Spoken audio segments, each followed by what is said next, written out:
এই জন্য আটকাইতে আটকাইতে জনগণের ক্ষোভ এবং স্ফুলিঙ্গ যদি এমন পর্যায়ে নেন যে আমাদেরকে দাবায় দিতে চান, আরে দাবায় দিতে দিতে এক পর্যায়ে জনগণের ক্ষোভ এমন পর্যায়ে পৌঁছাবে, আল্লাহ পাক এমন পর্যায়ে নেবেন, সেই বাঘ ভাঙা স্রোতের ঢলে সমস্ত বাতিল তাগুত জালিম ভাইসা যাবে।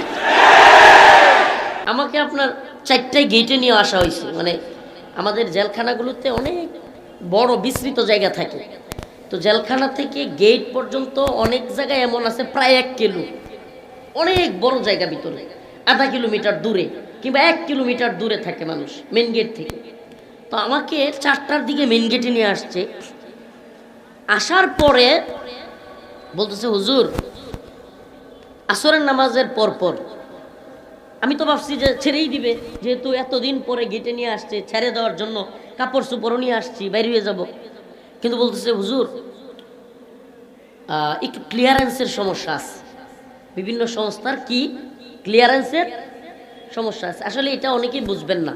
এটা হলো মামলার জামিন হয়ে গেলেও, কোর্ট জামিন দেওয়ার পরও বাংলাদেশের গোয়েন্দা সংস্থা যারা আছে তারা এই লোকের নামে আরো মামলা আছে কিনা, কিংবা এই লোক কোনো খারাপ কাজের সাথে জড়িত কিনা, কিংবা কোনো সন্ত্রাসী কার্যক্রমের সাথে জড়িত কিনা, বিভিন্ন বিষয় দেখভাল করার পরে আরো মামলা আছে কিনা, এগুলোর বলে ক্লিয়ারেন্স। তো এইটা ক্লিয়ার হওয়ার পরেই গেট থেকে কি করে ছাড়ে। তো আমি গেটে আসার পরে জেল কর্তৃপক্ষের উপরের একজন বলতেছে, হুজুর আপনার এখনো ক্লিয়ারেন্স আসে নাই, আপনাকে আবার ভিতরে চলে যাওয়া লাগতে পারে।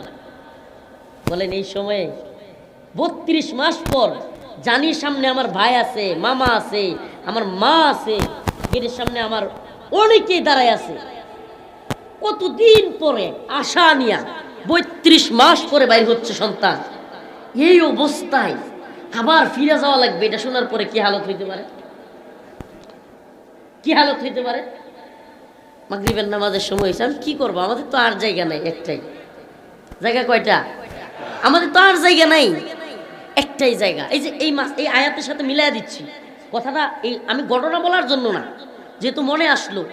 ইয়া আইয়ুহাল্লাযীনা আমানুস্তাঈনু বিস-সাবরি ওয়াস-সালাহ ইন্নাল্লাহা মা'আস-সাবিরিন।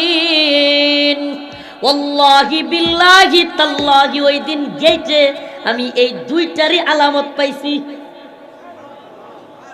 একবারে 2টার আলামত আমার কাছে ক্লিয়ার।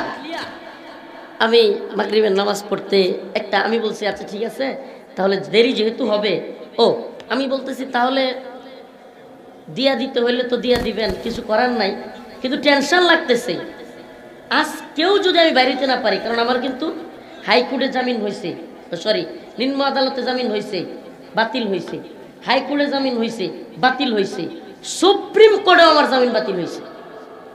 এই হালতের পরে আমার মা বৃদ্ধ মানুষ, তার হালত কি হয়েছে, তার অবস্থা। তখন আমি ওই জেলারকে বা ডেপুটি জেলারকে বললাম, বিশ্বাস করেন ভাই, আপনারা তো দেখতেছেন আমার হালত কি। আলহামদুলিল্লাহ আমি আল্লাহর প্রতি সবরে আছি, কিন্তু আমার টেনশন হচ্ছে আমার মারে নিয়ে। আজকে নিয়ে আমার আম্মা স্ট্রোক করে ফেলে, আমি এই কথাটা বলছি হুবহু, যে আজকে নিয়ে আমার আম্মা স্ট্রোক করে, আমি এই টেনশনে আছি। আর যদি ভিতরে চলে যাইতে হয় আবার চলে যাইতে হবে, কিছু তো করার নাই। তখন ঠিক মাগরিবের আজানটা হয়ে যাচ্ছে, আমি বলছি আমার একটু নামাজের জায়গাটা দেখাই দেন, আমি একটু গিয়ে নামাজে দাঁড়াই। নামাজের গেট দিয়ে ঢুকছি, আল্লাহি, আর মনে মনে বলতেছি, আল্লাহ আপনি তো আছেন, পৃথিবীর কোনো শক্তি নাই, আপনি যদি আমার বাহিরে রিজিক রেখে রাখেন, পৃথিবীর কোনো শক্তি নাই আমার সেই রিজিক বাহিরে এসে খাওয়া ঠেকায়। আমি মনে মনে এটা বলতেছি আর বলতেছি, আল্লাহ মাগরিবের নামাজটা শেষ করে আবার এই দরজাটা খুললে যেখানে নামাজ পড়তে দিছে, আমি যেন শুনি হুজুর আপনার ক্লিয়ারেন্স হয়ে গেছে। এটা মনে মনে আমি বলতেছি, নামাজ পড়ছি, বুঝেন তো ওই সময় নামাজের হালত তো বুঝেনি, নামাজের হালত ওই সময় তো চোখ দিয়া পানি পড়তেছে বা মনে খালি মার কথা স্মরণ আসতেছে, হাই হাই আজকে ফিরে গেলে আমার মা আজকে রাত্রে নিষ্ঠুপ করে, এই টেনশন হইতেছে। এর নামাজ পড়তেছি, নামাজ টামাজ পইরা ওরা আবার দাঁড়ায় আছে গেটে, ওরা আবার দাঁড়াই আছে, কারণ এইগুলো সেন্সিটিভ জায়গা, মূল গেটে। তো এখানে দাঁড়াই আছে, আমার নিয়ে যাবে, ওরাও দেখতেছে আমি কি করতেছি। তো এখানে নামাজ পড়তেছি, নামাজের এক পর্যায়ে দোয়া করতেছি, আল্লাহ আমি যেন শুনি, আল্লাহ আমি তো সবরের হালতে আছি, আপনি জানেন আল্লাহ, আমি জানি, আমি বিশ্বাস করি আপনি বলেছেন আসা আন তাকরাহু শাই ওয়া হুয়া খায়রুল লাকুম ওয়া আসা আন তুহিব্বু শাই ওয়া হুয়া শাররুল লাকুম। হে বান্দা, অনেক কিছুর মধ্যে তুমি মনে করো এটা তোমার কল্যাণ, কিন্তু আমি আল্লাহ জানি এটার মধ্যে কোনো কল্যাণ নাই। ওয়া আসা আন তাকরাহু শাই ওয়া হুয়া খায়রুল লাকুম, অথচ সেটার মধ্যেই কল্যাণ আছে যেটাকে তুমি অকল্যাণ মনে করো। আসা আন তুহিব্বু শাই ওয়া হুয়া শাররুল লাকুম, তুমি যেটাকে খুব মহব্বত করতেছো, ভালো মনে করতেছো, সেটার মধ্যে অকল্যাণ থাকতে পারে। আল্লাহর ঘোষণা আমার ওই আয়াতের দিকে খেয়াল হইতেছে। আরে আমি হয়তো ভাবতেছি এখনই বাইর হয়ে গেলে ভালো হবে, কিন্তু আমার মাওলা জানেন কখন বাইর হলে ভালো হবে। আমার হালত এটা, কিন্তু আমার টেনশন মারেনি। হাই রে, উনি একবার এমন হয়েছে, সুপ্রিম কোর্টে যখন জামিন বাতিল করে, আমার আম্মা সারা রাত বেহুশ ছিল, পানি ডালতে ডালতে ডালতে ডালতে মাথায় হুশ হয়েছে। আমি টেনশনে পড়ে গেছি যে আজকে যদি শুনে গেট থেকে আবার ঢুকাই দিছি, হাই হাই কি হালত হয়। দুয়ার মধ্যেও আল্লাহর সাথে, দুয়ার মধ্যেও এটা একটা সম্পর্ক যে আল্লাহর কাছে ওইভাবেই চাচ্ছি, আল্লাহ আল্লাহ আমি যেন গেটটা খুলেই শুনি যে আমার ক্লিয়ারেন্স হয়ে গেছে। বিশ্বাস করবেন কিনা, আমার দোয়া ছাইরা গেট পর্যন্ত যাইতেই নাহিদ নামে একজন এসা, ওই জেলখানারি তারা দায়িত্ব প্রাপ্ত নাহিদ কিংবা আরেকটা কেউ, বলতেছে হুজুর আপনার ক্লিয়ারেন্স হয়ে গেছে। আশা বলতেছে কি আপনার ক্লিয়ারেন্স হয়ে গেছে। একটু পরে আরেকজন এসে বলতেছে হুজুর আমরা আপনাকে এখান থেকে ছেড়ে দিব, আমরা আপনার সাথে যাব না। একজন ডেপুটি জেলার আমার 20টা টাকা দিছে, 20টা টাকা দিয়া মানে ওখান থেকে মূল গেট পর্যন্ত আসতে, ওইটা একটা গেট, আরেকটা গেট আছে ওটাকে আরপি গেট বলে, ওই আরপি গেট পর্যন্ত আসতে রিক্সা দিয়ে আসতে হয়। ওখানে কোনো বাইরের গাড়ি ঢুকতে পারে না, ওদের কিছু পারমিট দেওয়া রিক্সা থাকে। তো ওই রিক্সা ভাড়াটা সে দিয়ে দিচ্ছে, কারণ আমার তো টাকা নাই, জেলখানা ভিতর থেকে বাইরে হওয়ার সময় টাকা এলাও না। তো আমাকে 20টা টাকা দিয়ে দিছে, হুজুর এই যে রিক্সা ভাড়া দিয়ে দিলাম। আমি আস্তে করে রিক্সা দিয়ে গেট পর্যন্ত চলে আসছি। তো আমি সেই দিনের হালতটা বললাম কেন, যে আল্লাহ পাকের এই আয়াতের নমুনা, ইয়া আইয়ুহাল্লাযীনা আমানুস্তাঈনু বিস-সাবরি ওয়াস-সালাহ।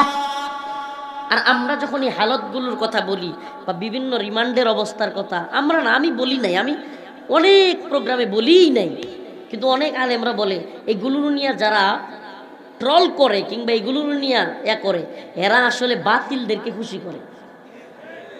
এই মগারায় হাম্মকরা বুঝে না, উলামায়ে কেরাম এই কথাগুলো বললে মানুষের মধ্যে একটা জাগরণ হয়, মানুষের মধ্যে দিনের প্রতি ত্যাগ করার মানসিকতা তৈরি। আল্লাহ পাক আমাদের বুঝার তৌফিক দান করুন। তাহলে চাওয়ার সুরত কি? ভণ্ডপীরের দরবারে মান্নত করা, পিসাবের দরবারে ছাগল আর খাসি দিলে আল্লাহ খুশি হয়ে যাবো গা? সুরত হলো সালাত, নামাজ। ইস্তাইনু, তোমরা চাও, বিসসবরি ওয়াস সালাহ, নামাজ এবং সবরের মাধ্যমে। সবর কি? রাসূল সাল্লাল্লাহু আলাইহি সাল্লাম বলেছেন,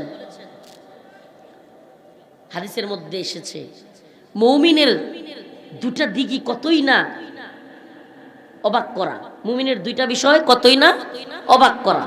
মুমিনের দুই দিকেই লাভ। মুমিন যখন কষ্টের মধ্যে পড়ে তখন সবর করে, আল্লাহ প্রতিদান দেন, সুবহানাল্লাহ। মুমিন যখন নিয়ামত পায় তখন শুকরিয়া আদায় করে, আল্লাহ সেটারও প্রতিদান দেন, সুবহানাল্লাহ কয় না? তাহলে মুমিনের লস আছে? আমাদের কোনো লস আছে? তাহলে আমরা চাওয়ার রাস্তা কোনটা? আল্লাহর স্মরণ, সালাত, সালাত এবং সবর, আল্লাহর স্মরণ। আরে আল্লাহর স্মরণ যে তুমি করবা, আমি করব। আল্লাহ বলেন, মুসনাদে আহমদের হাদিসে আসছে, সরি হাদিসে কুদসিতে আসছে, রাসূল সাল্লাল্লাহু আল্লাহ তাআলা বলেন যে যে ব্যক্তি কনিষ্ঠ আঙ্গুল পরিমাণ আমার দিকে অগ্রসর হলো, আমি তার দিকে 1 হাত অগ্রসর হই। সুবহানাল্লাহ, আস্তে কর। যে ব্যক্তি আমার দিকে 1 হাত অগ্রসর হলো, আমি তার দিকে 2 হাত অগ্রসর হই। যে ব্যক্তি আমার দিকে হাইটা অগ্রসর হলো, আমি তার দিকে দৌড়ায় অগ্রসর হই। ফাফিরু ইলাল্লাহ। অতএব আসুন আমরা আল্লাহর দিকে ফিরে আসি। কোন দিকে? কোন দিকে? বাবার দিকে, নেতার দিকে, শায়েখের দিকে, পীর সাহেবের দিকে, নেতার দিকে, নির্বাচনের দিকে, কার দিকে? আল্লাহর দিকে ফিরে আসি। আসুন, আল্লাহ বলতেছেন ফাফিরু ইলাল্লাহ। মদ খেয়েছো, জিনা করেছো, ব্যভিচার করেছো, জুলুম করেছো, হারাম কাজ করেছো, সুদ খেয়েছো, ঘুষ খেয়েছো, তবুও তুমি ক্ষমা খেতে পারো, ক্ষমা পেতে পারো। আল্লাহর দিকে ফিরে আসো, তওবা করো, এখনই তওবা করো, আল্লাহ পাক তোমাকে ক্ষমা করবেন। হে ভাই, আল্লাহর ঘোষণা, ইল্লা মান তাবা ওয়া আমানা ওয়া আমিলা আমালান সালিহা ফাউলাইকা ইউবাদদিলুল্লাহ ফাউলাইকা ইউবাদদিলুল্লাহ। আল্লাহ বলেন তাদেরকে ক্ষমা করা হবে, তাদেরকে আমি ক্ষমা করব। ইল্লা মান তাবা ওয়া আমানা ওয়া আমিলা আমালান সালিহা, যারা খাঁটি তওবা করবে। যারা কি করবে? খাঁটি তওবা করবে, নেক আমল করবে। শুধু মাফ করব না, ফাউলাইকা ইউবাদদিলুল্লাহু সাইয়্যাতিহিম হাসানাত। সুবহানাল্লাহ, আর জোরে কর। কি করব? আমি তার গুনাহগুলোকে, সাইয়্যাগুলোকে হক দ্বারা, নেক দ্বারা পরিবর্তন করে দিব। ফাউলাইকা ইউবাদদিলুল্লাহ সাইয়্যাতিহিম হাসানাত। খারাপ গুনাহগুলোকে তওবার কারণে, সে নেক আমলের দিকে ফিরে আসার কারণে আমি কি করব? নেক আমল দ্বারা। আচ্ছা, পৃথিবীর কোনো ব্যক্তি, আপনি কোনো অফিসে চাকরি করেন, অফিসে চাকরি করেন, একদিন গেলেন না, কি মনে করেন বোনাস দিব নাকি আরো একদিনের বেতন কাইটা দিবে? ব্যবসা প্রতিষ্ঠান, একদিন গেলেন না, লাভ হবে না লস হবে? দুনিয়ার সিস্টেম হলো, আপনি একটা ভুল করলেন, অন্যায় করলেন, আপনার বেতন কেটে দিবে, আপনার যা আছে তার থেকে আরো নিয়ে নিবে। আর আমার আল্লাহ বলেন, হে বান্দা, তুমি ভুল করেছো ঠিক, তুমি যদি 1 লক্ষ গুনাহ করে থাকো আর 1 লক্ষ গুনাহের জন্য আমার নিকট খাঁটি তওবা করতে পারো এবং নেক আমলের দিকে ফিরে আসো, আমার ফাফিরু ইলাল্লাহ, আমার দিকে ফিরে আসার আহ্বানে সাড়া দাও। ইল্লা মান তাবা ওয়া আমানা ওয়া আমিলা আমালান সালিহা, যদি তুমি আমলে সালেহ করো, খাঁটি তওবা করো, ফাউলাইকা ইউবাদদিলুল্লাহ, আমি আল্লাহ তোমার আমলগুলোকে, খাঁটি আমলগুলোকে বদ আমলগুলোর সাথে পরিবর্তন করে নেকিকে আরো বাড়ায়া দিব। আমালান সালিহা সাইয়্যাতিহিম হাসানাত, খারাপ গুনাহগুলোকে নেক আমল দ্বারা কি করে দিব? সুবহানাল্লাহ কয় না? তাইলে ফিরে আসবো তো আল্লাহর দিকে। অনেকে এমন আছে, সালাতের কথা বললাম, আল্লাহর কাছে চাওয়ার, নামাজের কথা বললাম, অথচ আমাদের মধ্যে এমন অনেকে আছে, শেষ কবে আল্লাহকে সিজদা দিয়েছে এটা মনেই নেই। কথা কয় না? শেষ কবে রবকে সিজদা দিয়েছি সেটা ভুলে গেছি। এই প্রস্তাব ধরছে নাকি? না সাইরা দিব? আল্লাহকে কবে শেষ সিজদা দিয়েছি আমরা ভুলে গেছি। সত্যি বলেন, এমন অনেকে আছেন না? হাত তোলার দরকার নাই, আপনি তো জানেন নামাজ পড়ি না, আমরা নামাজ পড়ি না। আমি একটা কথা প্রায় প্রোগ্রামে বলতেছি, প্রত্যেক প্রোগ্রামে বলার চেষ্টা করতেছি, এই যে জনস্রোত, আমাদের প্রতি ভালোবাসা, এটা যেদিন আল্লাহর জন্য হয়ে যাবে, শুধুমাত্র এই মাহফিলের প্যান্ডেলে থাকবে না মানুষ, সেদিন ফজরের সালাতেও এই স্রোত তৈরি হবে। আর যেদিন এই জনস্রোত পঙ্গপালের মতো আমাদের পিছনে ছুটা মানুষগুলো মাহফিলের প্যান্ডেল থেকে ফজরের সালাতে মসজিদে ঢুকে যাবে, সেদিন বাংলার জমিনে কোন নাস্তিক, মুরতাদ, রাম বাম এ ভূখণ্ডে ইসলামী বিপ্লব ঠেকানোর সাহস করতে পারবে না। স্রোত তো মসজিদের দিকে নেওয়া দরকার, স্রোত তো যাচ্ছে না। হাই হাই, এখানে হয়ে গেছে হাজার হাজার মানুষ, মসজিদে 10 জন মানুষ কি পাওয়া যায়? ফজরের নামাজে 10 জনও পাওয়া যায়, আশ্চর্য কথা। এমনকি এখানেও যারা আসি এখন এশারের নামাজ পড়া লোকের সংখ্যা কম হবে। আসেন আসেন, আশ্চর্য লাগে। আমরা এখন একটা ছেলেকে যখন মসজিদের দিকে যাইতে দেখি, যুবককে, সব মুরব্বীরা মিলে বলে, দেখছস অমুকের ছেলে নামাজ পড়তেছে। আমাদের এলাকার ভাষায় কইতেছে, এই দেখছস অমুকের ছেলে তো 5 ওয়াক্ত নামাজ পড়তেছে। শুনছস নি কথা? হওয়া উচিত ছিল তো উল্টা, হওয়া উচিত ছিল উল্টা। দুইটা ছেলে নামাজ পড়ে না, সবাই মিলে বলবে, দেখছস অমুকের ছেলেগুলো নামাজ পড়ে না। এই উল্টা কেন হইছে? হইছে কারণ এই জন্য যে আমরা দিন বুঝি না, দিন বুঝি না। মনে করি হুজুররে মনে হয় প্রথম মুরগির ডিমটা দিয়া দিলেই, মুরগি ডিম পারলে বাস আমি জান্নাতি। কি সহজ তরিকা গো, পিডানি খান নাই তো মিয়া। পেঁপে হয়েছে গাছে, প্রথম পেঁপেটা হুজুররে, ইমাম সাহেব হুজুরে দিলে আর আমার ঠেকায় কেন জান্নাত। আর আমগর অনেক হুজুরও আছে মসজিদের মাদ্রাসা কালেকশন করলে এমন হয় জান্নাতের টিকিট বেচতেছে। এত সহজ, এত সহজ না। আম হাসিবতুম আন তাদখুলুল জান্নাহ ওয়ালাম্মা ইয়াতিকুম মাতালুল লাযীনা খালাউ মিন ক্বাবলিকুম মাসাতহুমুল বাসাঈ ওয়াদ-দাররা ওয়াযুলজিলু হাত্তা ইয়াকুলার রাসূল والذين آمنوا معه متى نصر الله ألا إن نصر الله قريب أم حسبتم أن تدخلوا الجنة আরে তোমরা কি মনে করেছো জান্নাতে যাওয়া এতই সহজ? এত সহজেই চলে যাবা?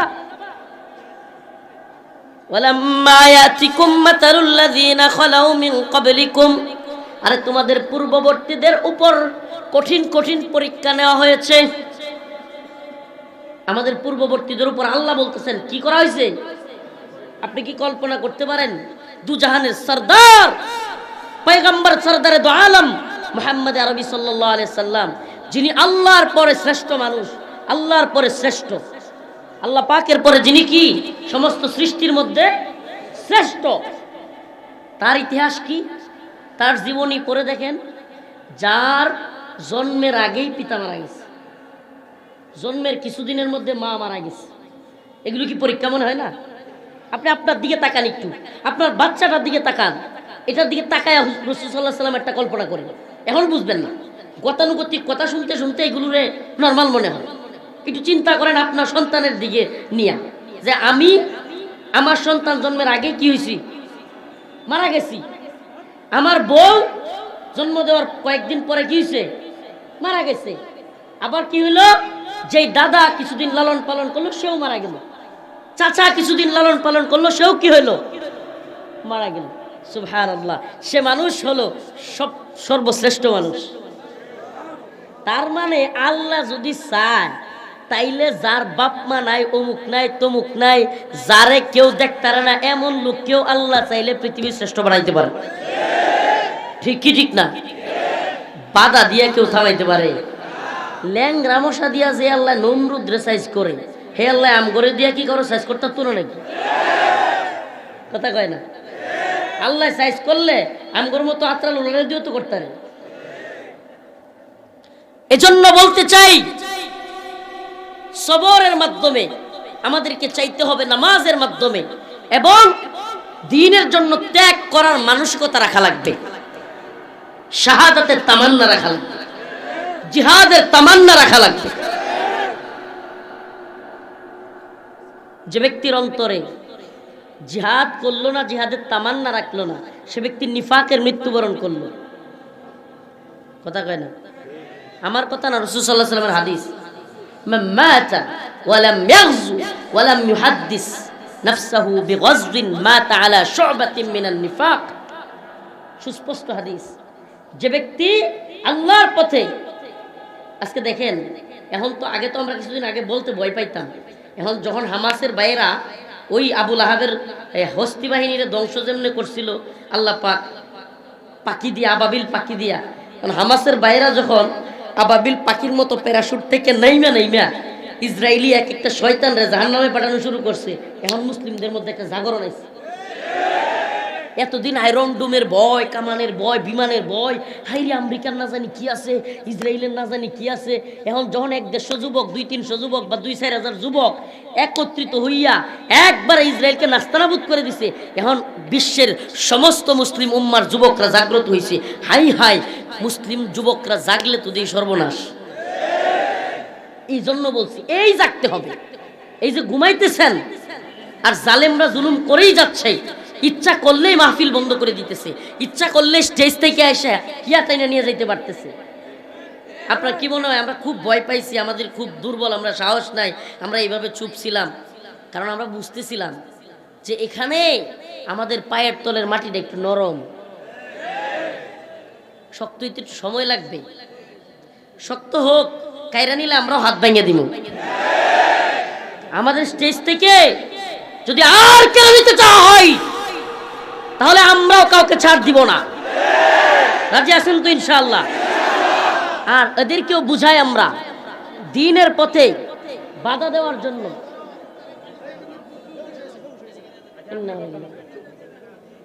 এই দেখেন, এই দেখেন, সুবহানাল্লাহ, এক লোক এখানে বেহুশ হয়ে আছে। কে কখন চলে যাব আমরা?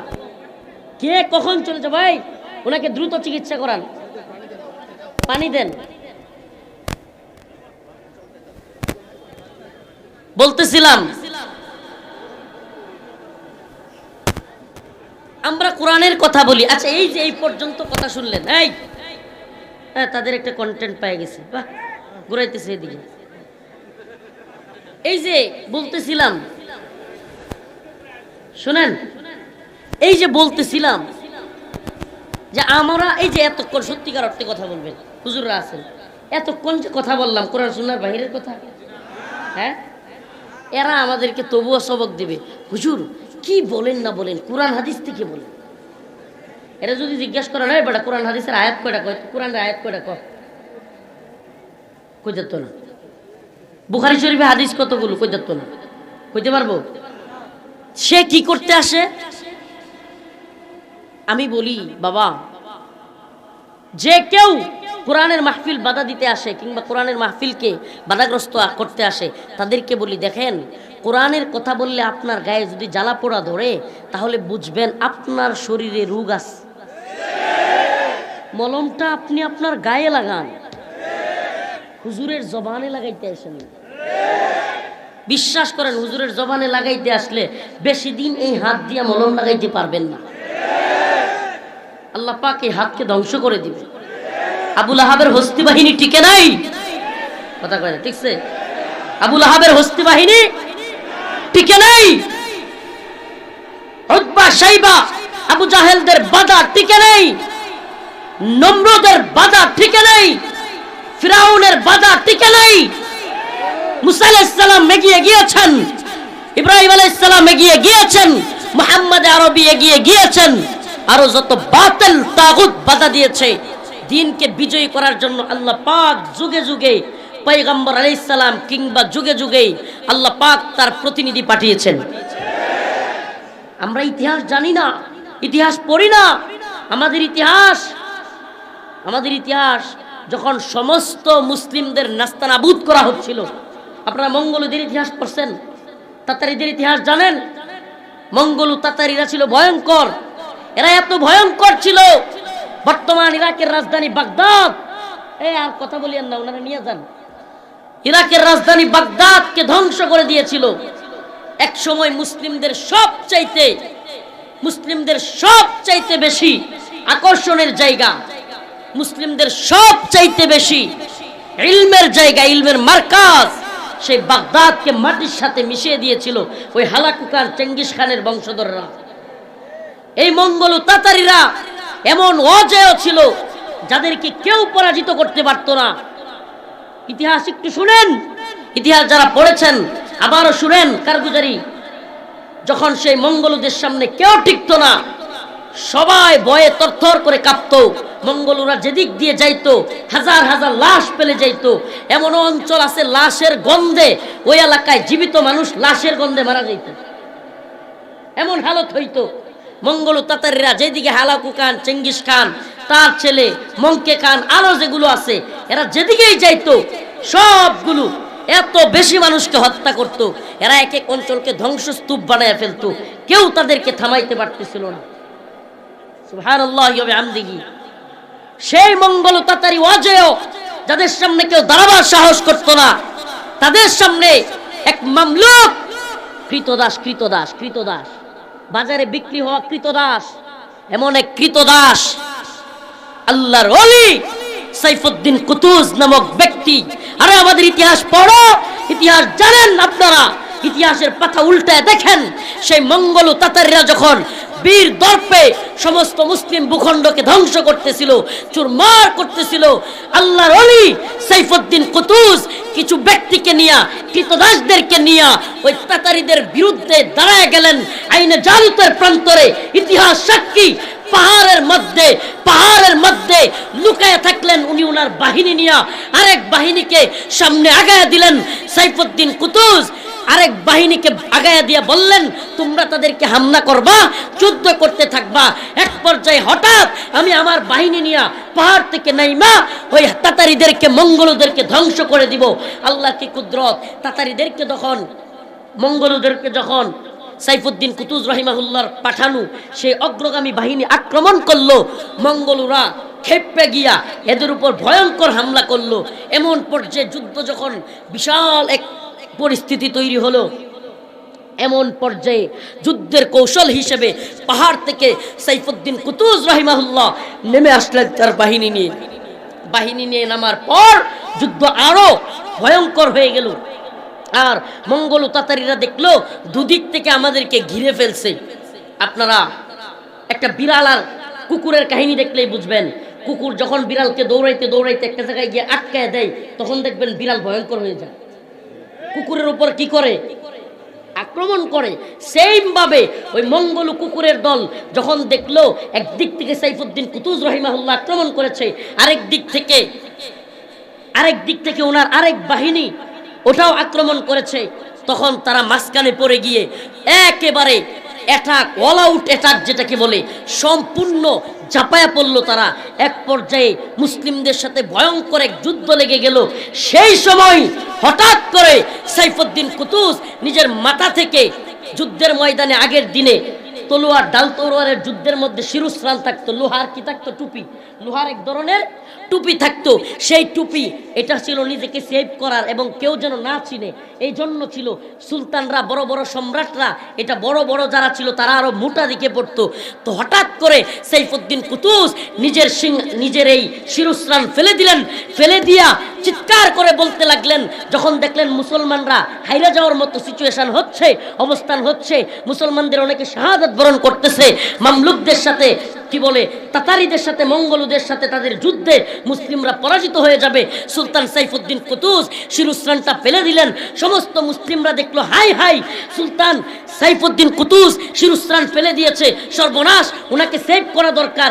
সবাই ওনার দিকে আসতে লাগলো, ওনার সৈন্যবাহিনীর লোকেরা। উনি বললেন, না, তোমরা আমার দিকে এসো না, আমি সাইফুদ্দিন কুতুজের জীবন চলে যাবে। আর চিৎকার করে উপর দিকে চিৎকার করে বলতেছিলেন উনি, হাই ইসলামা, হাই ইসলামা, হাই ইসলামা, হাই আল্লাহ। আজকের এই বাহিনী ধ্বংস হলে তাতারিদের সামনে, মঙ্গলদের সামনে মুসলিমদের কোনো বাহিনী আর টিকতে পারবে না। ইসলাম ধ্বংস হয়ে যাচ্ছে, ইসলাম ধ্বংস হয়ে যাচ্ছে। ইয়া ইসলামা, ইয়া ইসলামা, ইয়া ইসলামার শব্দ শোনার সাথে সাথে মুসলিমরা এমন ভাবে গাইতে লাগলেন, সমস্ত মঙ্গলদেরকে কুপাইতে কুপাইতে ছারকার করে নাস্তানাবুদ করে দিলেন। এবং হালাকু খান, চেঙ্গিস খানের বংশধররা পিঠ দেখিয়ে দৌড়ায় পালায় গেল।